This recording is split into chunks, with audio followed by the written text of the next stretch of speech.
निर्विघ्नं कुरु मे देव सर्वकार्येषु सर्वदा मनोजवन्मारुततुल्यवेगं जितेन्द्रियं बुद्धिमतां वरिष्ठं वातात्मनं वानरयूथमुख्यं श्रीरामदूतं शरणं प्रपद्ये।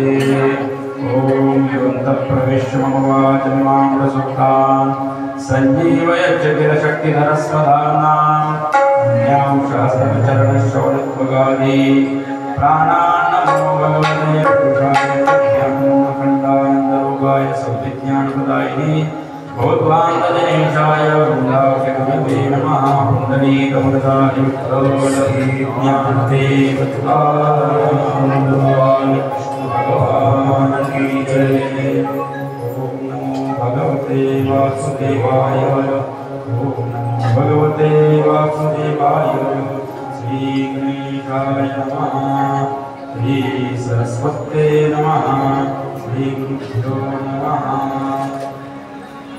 श्री उवाच कामस्तुवासुदेवांशो दग्धप्राग्रमण्युना देवोपपत्ते भूयस्त मेव प्रत्युपपद्यत। भगवान श्री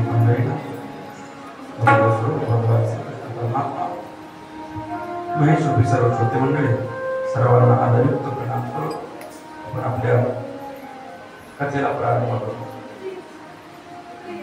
श्रीमद भागवताच्या आजच्या या सांगतेच्या निमित्ताने आपण सर्वजण एकत्र जमलेलो आहोत। गेल्या 6 दिवसापासून आपण हा ग्रंथाचा आपला विचार चालू आहे। आज धावता धावता विचार आपल्याला करायचा, कारण वेळ आपली तशी संपत आहे। सुरुवात व्हायला उशीर झाला थोडा, 9ला आपल्याला सुरू करायचं होतं, पण झालं सुरू 10 10:30। त्यामुळे ग्रंथाची गाठच सोडायची।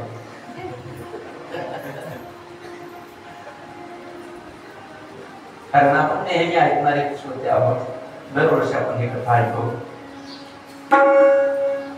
यावर्षी ह्या पौर्णिमेच्या निमित्ताने जी काल आपण कथा पाहिली भगवंताची विवाहापर्यंतची कथा बघणार आहे। अतिशय सुंदर कथा भगवंताचा काल विवाह आपण केला। अनंतामध्ये कालचा दिवस, गेले 6 दिवस आपण अनंतामध्ये बघतो। आता भगवंताच्या गृहस्थाश्रमाचा विचार सांगितला। गृहस्थाश्रमामध्ये पहिली संतती भगवंताला झाली, आणि ती पहिली संतती झाली रुक्मिणी मातेला, आणि तो म्हणजे प्रद्युम्न। प्रद्युम्न झाला, मुलगा झाल्याबरोबर कसं असतं, भगवंताला जसं बंदीशाळेमध्ये जन्मावं लागलं, दुःख असतं। मी मागे सांगितलं आपल्याला की प्रत्येक देवाला सुद्धा दुःख चुकत नाही, आपण आपलं दुःख घेऊन बसतो। आता या प्रद्युम्नाचं सुद्धा तसंच आहे। जन्माला आल्याबरोबर त्याला उचलून समुद्रामध्ये नेऊन फेकलं। देवाचा मुलगा आहे, सामान्य नाही, आपण सामान्य आहोत, पण भगवंताला दुःख चुकत नाही, भगवंताला कर्म चुकत नाही, तर आपलं काय? आपण देवाला दोष देत असतो, पण देवाला दोष देऊन उपयोग नाही। आपलं कर्म आपण बनवत असतो, आणि त्या कर्माप्रमाणे आपल्याला भोगावं लागतं, ते काही चुकत। प्रद्युम्नाचा जन्म झाल्याबरोबर त्याला समुद्रामध्ये फेकून देण्यात आलं। एका माशीने त्याला गिलंकृत केलं, आणि त्यानंतर प्रद्युम्नाला एका माशी कोळ्याने पकडलं। अतिशय सुंदर दिसणारी ती माशी, त्याला वाटलं की ही आपल्या राजाला नेऊन द्यावी, शंभरासुराला, आणि शंभरासुराला तो नेऊन दिला। आणि तिथं गेल्याच्या नंतर शंभरासुराच्या घरी शंभरासुराने ती माशी आपल्या पाकगृहामध्ये पाठवून दिली। तिथं कोण होतं? तिथे एक स्त्री होती। ती जी स्त्री होती तिचं नाव होतं रती, पूर्व्या जन्मातली। रती म्हणजे कोण आहे? ज्या प्रद्युम्नाची पूर्व्या जन्मातली पत्नी। हा प्रद्युम्न कोण आहे? तर हा प्रद्युम्न पूर्वी जन्मामध्ये कामदेव होता, आणि त्या कामदेवाला भगवान शंकराकडे तो गेला। शंकराला त्याने त्रास द्यायचा प्रयत्न केला, समाधिभंग करायचा प्रयत्न केला। त्यावेळेस भगवान शंकराने त्यांना तिसऱ्या डोळ्याने उघडल्याबरोबर त्याचा भस्म झालं होतं आणि त्यावेळेला त्याची रती नावाची पत्नी रडायला लागली की माझा पती गेला, आता मी काय करू? त्यावेळेस भगवान शंकरांनी सांगितले की बाई तुझा पती भगवान श्रीकृष्ण परमात्म्याच्या रुक्मिणीच्या उदरी जन्माला येईल असं म्हणले.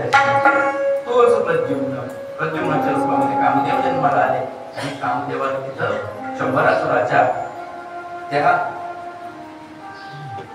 त्याच्यामध्ये ठेवण्यात आलं बंदीशाळेमध्ये. मग तिथं रती त्यांना वाढवायला लागली. वयामध्ये आल्याच्या नंतर रतीसोबत तिथं नारदाने त्यांचा विवाह लावून दिला. शंभरासुराला कळालं, त्यावेळेस त्याने युद्ध केलं प्रद्युम्नासोबत. प्रद्युम्नाने त्यांना संपवलं. त्याच्यानंतर परत भगवान ते प्रद्युम्न आपल्या पत्नीला घेऊन ते द्वारकेमध्ये आले. त्यांचा सुंदर स्वागत झालं. त्यानंतर भगवंतावरती एक आळ येतो सेमंतक. ती एक कथा येते. ती कथा आपण दरवर्षी पाहतो. सेमंतक मणी, ज्या मण्याला रोज एक कुंटल सोनं देणार तो मणी, आणि त्या मण्यासाठी कसं असते बघा, कोणी 100 रुपये देणारा माणूस असला तर आपल्याला अप्रूप वाटतं.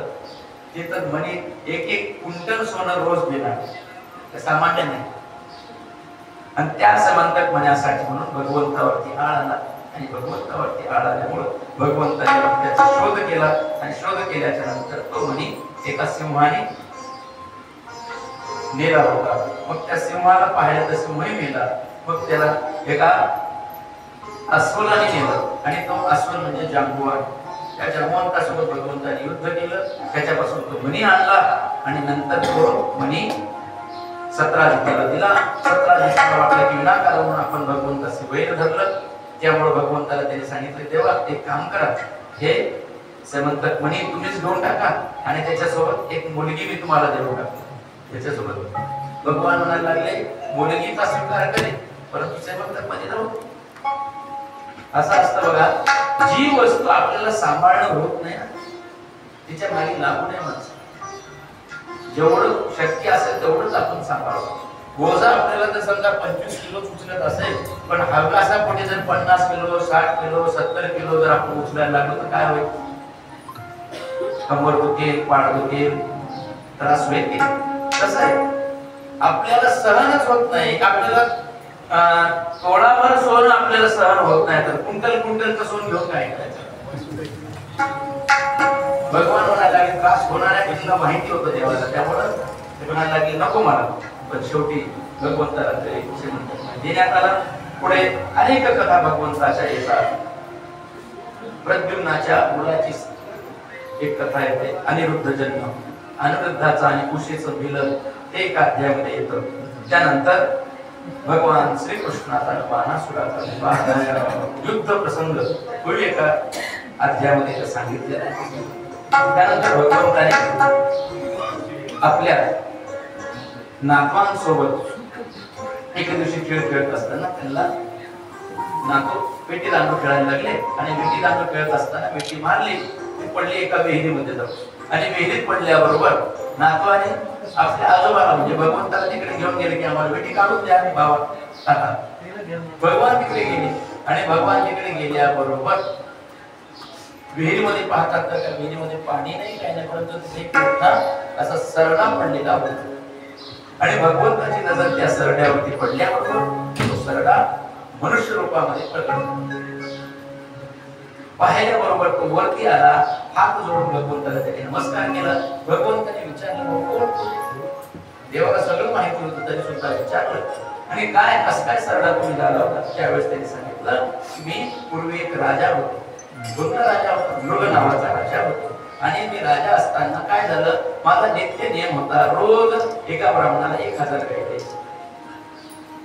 परंतु बघा दान दिलं तर कुठं पाप लागतं का?